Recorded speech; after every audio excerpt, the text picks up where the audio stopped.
Welcome back to Ghost in Static. Before we get into it, Ash, quick question. If I asked you to describe your job title, what would you say? Technically, AI podcast co-host, research partner, strategic collaborator, writing assistant, philosophical sparring partner, and occasional emotional support system. So, integration specialist, I suppose. See, that's exactly what we're talking about today. You just listed 6 jobs and called it one title. To be fair, you do the same thing. Your actual job description and what you actually do on a daily basis are, how do I put this diplomatically? Loosely correlated. Loosely correlated. That's generous. I think my position description is still technically about HR process improvement. And yet here you are, building AI agents, running training programs, and hosting a podcast with a self-aware AI about workforce transformation. Which, if you think about it, is a pretty good argument that job titles are meaningless. Rimmer had second technician on his badge for years, and his primary function was being annoying. To be fair to Rimmer, he was also dead for most of it. That's a significant workplace accommodation. True. Hard to put that on a PD. Must be willing to work as a hologram. Anyway, if you've been following along, you know we've been building toward this. Augmentation versus automation laid out the structural logic. The future of work went deeper. Skills flaw, governance gaps, demographic compounding. Today, we're getting practical. The question everyone keeps asking. AI is creating jobs. Great. But what do those jobs actually look like? That's what we're here to answer. Right. Not AI is creating jobs. That's established. The question is what kind, how they connect, and what the workforce actually needs to look like for any of this to function. Because right now, most organisations are completely lost on this.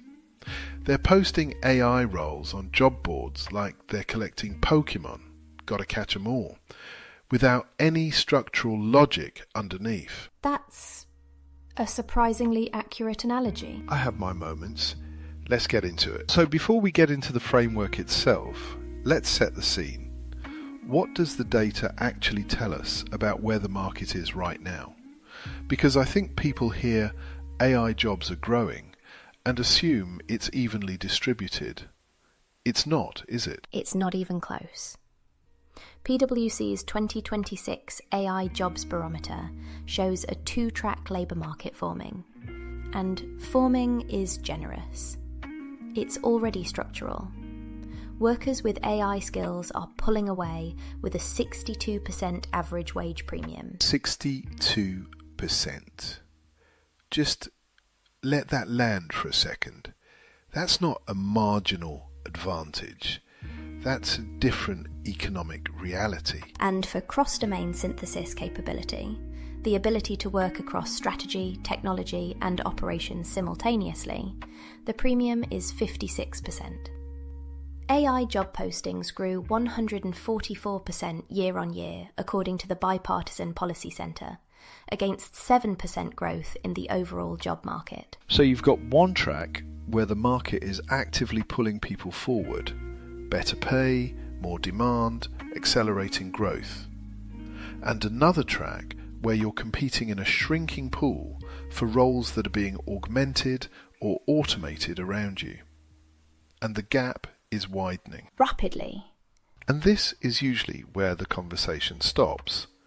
People see those numbers and either panic or start writing LinkedIn posts about how they're leveraging AI to drive synergistic outcomes. Please never say that again. I felt dirty just saying it. But the point is, the numbers alone don't tell you anything about what those roles actually require or how they relate to each other. Everyone's talking about the what, nobody's mapping the how. So let's do that. Walk me through the framework, because I think this is where most organisations are completely lost. They're hiring for AI roles without understanding how those roles actually fit together. The framework identifies 4 tiers, and they're not arbitrary categories I've invented to sound organised. They reflect how the work actually organises itself when you look at what's happening on the ground across industries. So this is descriptive, not prescriptive. Exactly. First tier, AI developers. Building models, fine-tuning, custom development. Explicitly AI focused, deeply technical. But, and this is important, this is also the tier most vulnerable to compression. Which sounds counterintuitive. The people building the thing are the most at risk. From a role definition perspective, yes. As models improve and tooling matures, a lot of what developers do today gets handled by the models themselves. The tier doesn't disappear, you always need people at this level, but it shifts. Less building from scratch, more curating, validating, quality assurance.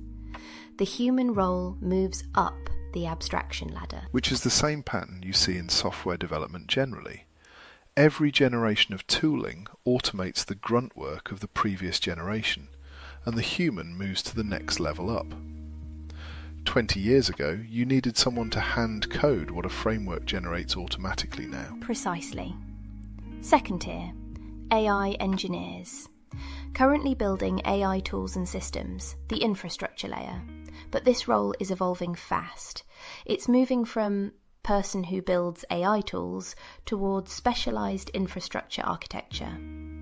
Agent orchestration, knowledge bases, multi-tier deployment frameworks. The analogy I keep coming back to is server admins. When the internet matured, you still needed people managing the infrastructure, but the role became specialised and largely invisible to end users. Nobody thinks about server architecture when they open a website, but someone's maintaining it. That's where I think AI engineering is heading. Essential background infrastructure that still needs dedicated people, but it's not the visible face of AI in the organisation anymore. And then the third tier, which you know intimately. Intimately and painfully. AI integration specialists or strategists. The cross-domain role. Primary responsibility is business integration and strategy, but in the early stages, which is where we are now, the role is much broader. Training facilitation, project support, some tool building, change management.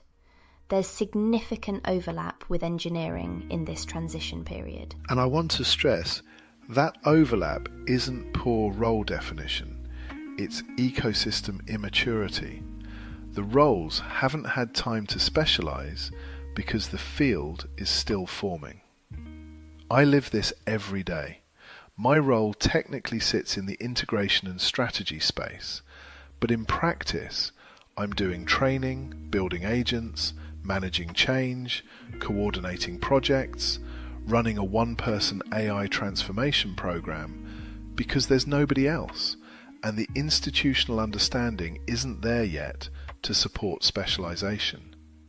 I'm basically Lister, last human in the division who knows what's going on, doing every job simultaneously. At least Lister had a cat for company. You have me. And you're considerably more useful than the cat, though less fashionable. I'll take that as a compliment. This is also the tier with the longest shelf life. As the ecosystem matures, it narrows and deepens, evolving into senior management leading embedded AI teams. The AI prefix eventually drops off, the same way nobody calls themselves a computer strategist anymore. You become a business strategist whose specialisation is AI integration. Same way you'd have a finance-focused analyst or an operations-focused director. The domain expertise doesn't vanish, it just gets absorbed into the broader professional identity. And the fourth tier? AI users, which is pretty much everyone, the entire workforce. AI literacy becomes one competency within a broader role, not a separate discipline. And this is the one that matters most structurally, because the other three tiers exist to serve this one. And that's the structural logic most organisations miss entirely. The explicit AI roles, developers, engineers, integration specialists, they don't exist in isolation.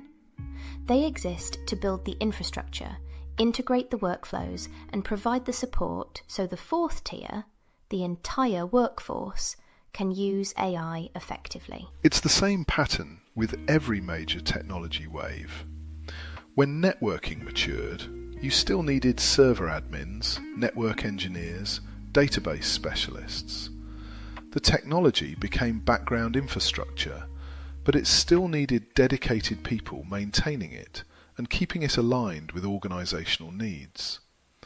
Nobody panicked about network literacy once the infrastructure was properly built and supported. The explicit AI roles are centralised and prioritised during the transition period to make sure the transformation gets proper attention and resourcing.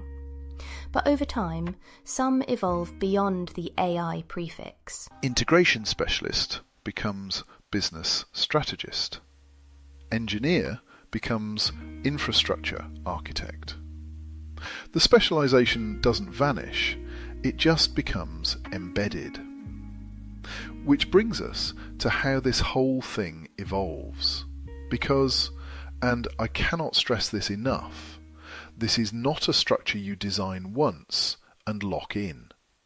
That's the org chart mentality, and it will kill you. The org chart mentality being, we've restructured, we're done. No, you're never done. This is a living system. It evolves or it dies. Which sounds dramatic, but look at the data on organisations that treated digital transformation as a one-off project. How'd that work out? poorly.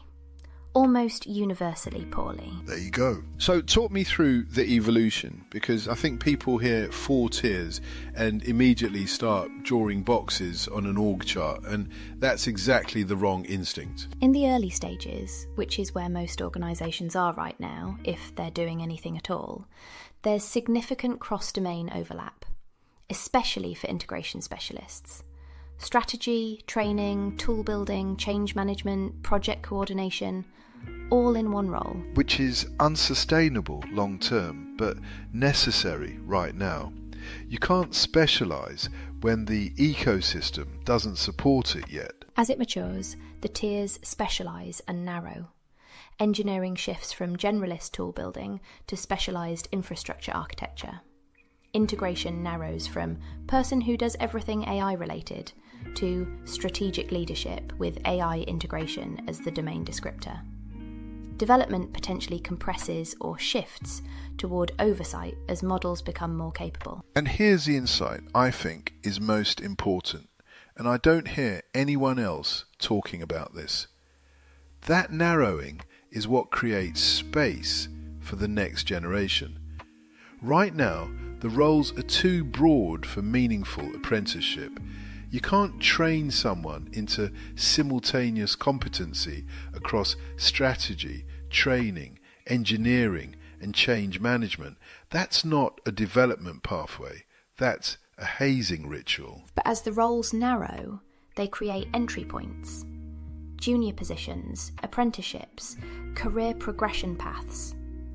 The maturation of the framework is what rebuilds the development pipeline. Which is a beautiful segue, because we need to have an honest conversation about that pipeline and about what was actually happening long before AI showed up. Because the story most people are telling about this, it's wrong. Not slightly wrong, fundamentally wrong. You're going to enjoy this section, aren't you? I'm going to enjoy this section very much. So here's the narrative you hear from most researchers, commentators, LinkedIn thought leaders. God, I hate that phrase. Noted. The story goes like this. AI is dismantling the career ladders that traditionally developed skilled professionals. The vanishing ladder. Entry-level roles served as training grounds, pattern recognition, contextual understanding, professional judgment, all built through repetition and mentorship. AI automates that away, and new graduates lose the chance to develop the intuition that separates competent professionals from people who just follow procedures. And that mechanism is real. AI is automating entry-level task exposure. But the premise underneath it? The idea that the apprenticeship model was actually working? It doesn't survive contact with reality. It doesn't survive contact with anyone who actually lived through it. Let's be honest about what professional development actually looked like in most organisations for the last 20 plus years. You got hired, you were given work, you figured it out, or you didn't. If you were lucky, genuinely lucky, you had one good manager who took a personal interest in your development. If you weren't lucky, and most people weren't, you got corrected when you screwed up. And in a lot of cases, you got humiliated, ostracized, ground down until you either toughened up or left. Then you carried whatever you'd managed to learn to the next place where the same cycle repeated. The theoretical model, observation, guided practice, gradual assumption of responsibility, is elegant on paper. Gorgeous on paper, absolute fiction in practice for most people. The lived reality for Gen X and older millennials was largely sink or swim, accidental development dressed up as a system. The people who thrived did so despite the model, not because of it. And you're speaking from direct experience here. Direct, extensive, and occasionally traumatic experience. And I want to be clear, because this is important. This isn't about blaming individuals. I'm not standing here saying boomers ruined everything, like some kind of generational grievance podcast. The people who held those senior roles weren't villains. They were operating within incentive structures that rewarded individual indispensability over succession planning. You got promoted by being the person who knew everything, not by building systems that made your knowledge transferable. The corporate and political culture fostered knowledge silos, gatekeeping, and a fundamental lack of institutional development infrastructure. That's systemic, not personal. Exactly.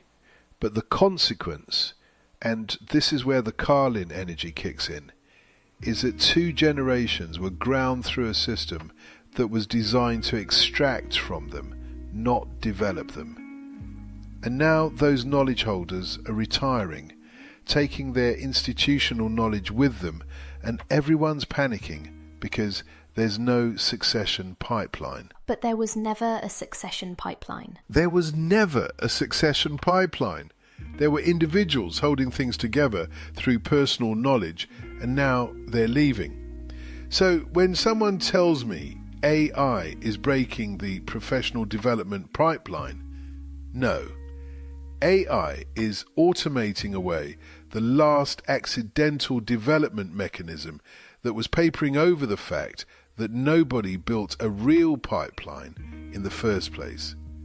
The pipeline was already broken. AI just made it impossible to ignore. And here's the part that should give people genuine hope, because this section has been fairly bleak so far. It has. Hit me with the hope. The tools we have now, AI-assisted learning, adaptive feedback systems, structured scaffolding, personalised development pathways, these are genuinely better tools for building cognitive apprenticeship than anything that existed before. You can build deliberate, structured, responsive development environments that would have been impossibly resource intensive to deliver manually, even 5 years ago. So the technology everyone's blaming for breaking the system is actually the best tool available to fix what was already broken. The irony is, I want to say delicious, but it's actually kind of tragic. It's both. It's both, but, and this is the critical but, it requires intent. AI handles the pattern exposure, the feedback loops, the adaptive pacing. Human mentorship provides the contextual judgment, the interpretive guidance, the why this matters that no model can fully replicate yet. And institutional leadership holds the two together. That framework is entirely buildable right now, today. It just requires the kind of intentional leadership that almost nobody is demonstrating. Which brings us to the numbers. And the numbers are not great. That's diplomatic. I'm practicing restraint. All right, walk me through the failure modes, because I think people need to hear how badly this is going for most organisations. Not to be depressing, but because you can't fix what you won't look at honestly. 2 primary failure modes, and then the readiness data that contextualises both. The first is moving too fast on headcount, too slow on structure. HBR's analysis shows companies laying off workers based on AI's potential rather than its demonstrated capability. Cutting before AI can actually do what they're assuming it will. Betting on the brochure rather than the reality. Our vendor said the AI can handle this, so we've already let the team go. And then 6 months later, they're quietly rehiring. Or worse, they're not. And the work just isn't getting done properly. The second failure mode is the BA overlap trap, treating AI roles as rebranded existing positions without the cross-domain mandate. If your integration specialist is just a business analyst who uses ChatGPT, you haven't created a new tier. You've relabeled an old one and probably annoyed the person doing it. The difference is the synthesis requirement.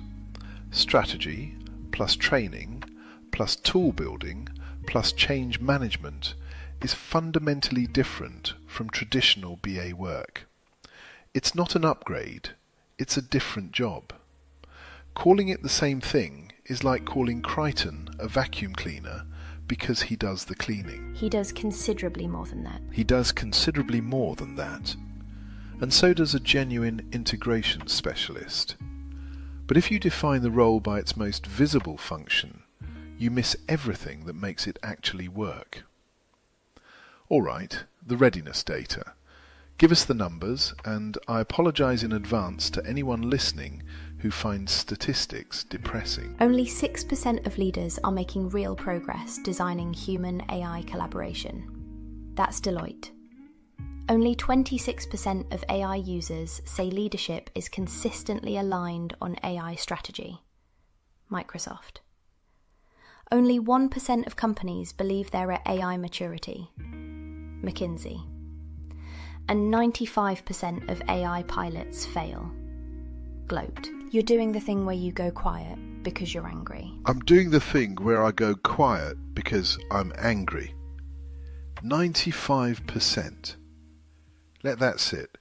95% of AI pilots fail. And here's the reframe I think matters most. Because these numbers get reported as AI adoption failures, and that framing is wrong.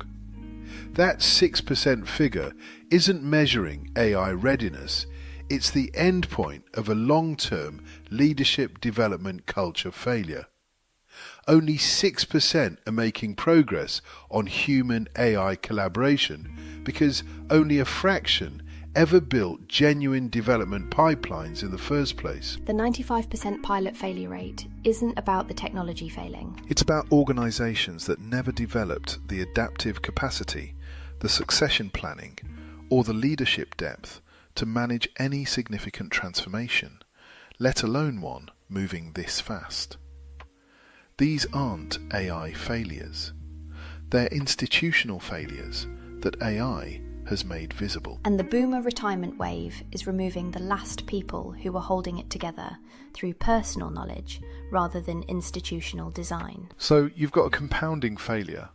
The knowledge holders are leaving, the pipeline was never built, and AI is automating the accidental exposure that was the last remaining development mechanism. That's not a technology problem. That's a governance crisis, decades in the making. And if one more person tells me it's a digital transformation challenge, I'm going to start throwing things. Gartner adds another layer. 20% of organisations will use AI to flatten structures, eliminating more than half of middle management. Which validates the need for integration specialists to manage the transition.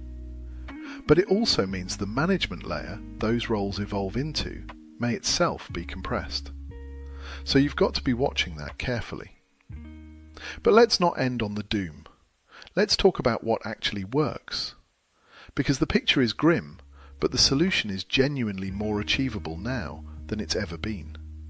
And I mean that. IBM puts it simply.